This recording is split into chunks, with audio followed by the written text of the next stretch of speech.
Imagine waking up every morning, working from sunrise to sunset, paying taxes on almost everything you own, yet still struggling to afford a loaf of bread. Now imagine watching the king live in unimaginable luxury while your family goes hungry. This wasn't a movie. It was France in the late 1700s. The French Revolution wasn't sparked by a single event. It was the result of decades of inequality, debt, hunger, and growing anger. And when that anger finally exploded in 1789, it changed the world forever. This is the story of what really caused the French Revolution. Before the Revolution, France was divided into three social classes known as the Three Estates. The first estate was the clergy, the leaders of the Catholic Church. They owned vast amounts of land and paid very few taxes. The second estate was the nobility. They enjoyed special privileges, held important government positions, and were also largely exempt from taxes. Then came the third estate. This group made up about 98% of the population. It included peasants, laborers, merchants, artisans, and even wealthy business owners.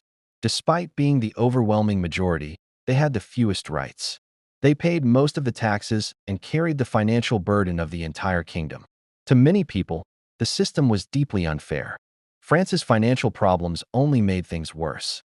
Years of expensive wars had drained the treasury. One of the biggest expenses came from supporting the American colonies during the American Revolutionary War.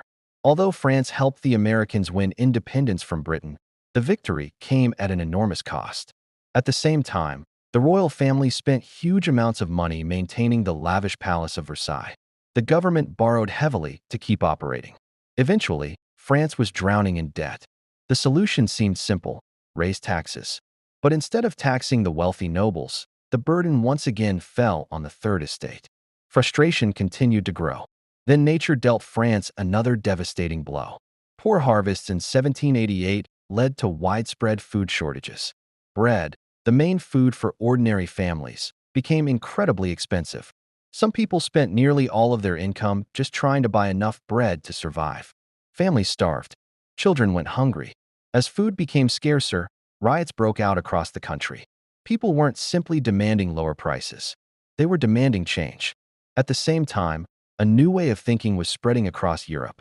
Thinkers like Voltaire, Montesquieu, and Jean-Jacques Rousseau argued that governments should serve the people, not rule over them without limits.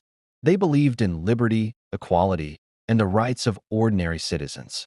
These Enlightenment ideas inspired many French people to question why one king should hold absolute power while millions suffered. The old system no longer seemed inevitable. People began to imagine a different future. Facing bankruptcy, King Louis XVI called a meeting of the Estates General in 1789. But disagreements quickly erupted. Representatives of the Third Estate believed the voting system was unfair because the privileged estates could always outvote them. So they broke away and declared themselves the National Assembly, claiming they represented the people of France. Just weeks later, on July 14, 1789, an angry crowd marched on the Bastille, a fortress prison in Paris that symbolized royal authority. They seized weapons and gunpowder. Although only a handful of prisoners were inside, the fall of the Bastille became the defining moment that marked the beginning of the French Revolution. The revolution would eventually overthrow the monarchy, abolish feudal privileges, and proclaim the principles of liberty, equality, and fraternity. It would also descend into violence, including the Reign of Terror, before ultimately paving the way for Napoleon Bonaparte's rise to power. The French Revolution reshaped France and inspired movements for democracy and human rights around the world. It all began because millions of ordinary people decided they had endured enough. If you enjoyed this story, follow for more fascinating moments from history.